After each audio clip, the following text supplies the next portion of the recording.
एक बार भगवान बुद्ध जेतवन विहार में रह रहे थे। भिक्षु चक्षुपाल भगवान से मिलने के लिए आए थे। उनके आगमन के साथ उनकी दिनचर्या, व्यवहार और गुणों की चर्चा भी हुई।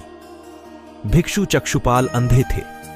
एक दिन विहार के कुछ भिक्षुओं ने कुछ मरे हुए कीड़ों को चक्षुपाल की कुटी के बाहर पाया और उन्होंने चक्षुपाल की निंदा करनी शुरू कर दी कि उन्होंने इन जीवित प्राणियों की हत्या की। भगवान बुद्ध ने निंदा कर रहे उन भिक्षुओं को बुलाया और पूछा कि क्या तुमने भिक्षु को कीड़े मारते हुए देखा है? उन्होंने उत्तर दिया, नहीं। इस पर भगवान बुद्ध ने उन साधकों से कहा कि जैसे तुमने उन्हें कीड़ों को मारते हुए नहीं देखा, वैसे ही चक्षुपाल ने भी उन्हें मरते हुए नहीं देखा।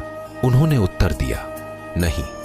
इस पर भगवान बुद्ध ने उन साधकों से कहा कि जैसे तुमने उन्हें कीड़ों को मारते हुए नहीं देखा, वैसे ही चक्षुपाल ने भी उन्हें मरते हुए नहीं देखा और उन्होंने कीड़ों को जानबूझकर नहीं मारा है, इसलिए उनकी भर्त्सना करना उचित नहीं है।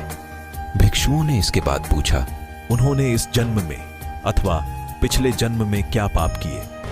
भगवान बुद्ध ने चक्षुपाल के बारे में कहा कि वे पूर्व जन्म में एक चिकित्सक थे। एक अंधी स्त्री ने उनसे वादा किया था कि यदि वे उसकी आंखें ठीक कर देंगे तो वह और उसका परिवार उनके दास बन जाएंगे। स्त्री की आंखें ठीक हो गईं, पर उसने दासी बनने के भय से यह मानने से इनकार कर दिया। चिकित्सक को तो पता था कि उस स्त्री की आंखें ठीक हो गई हैं। वह झूठ बोल रही है। उसे सबक सिखाने के लिए या बदला लेने के लिए चक्षुपाल ने दूसरी दवा दी।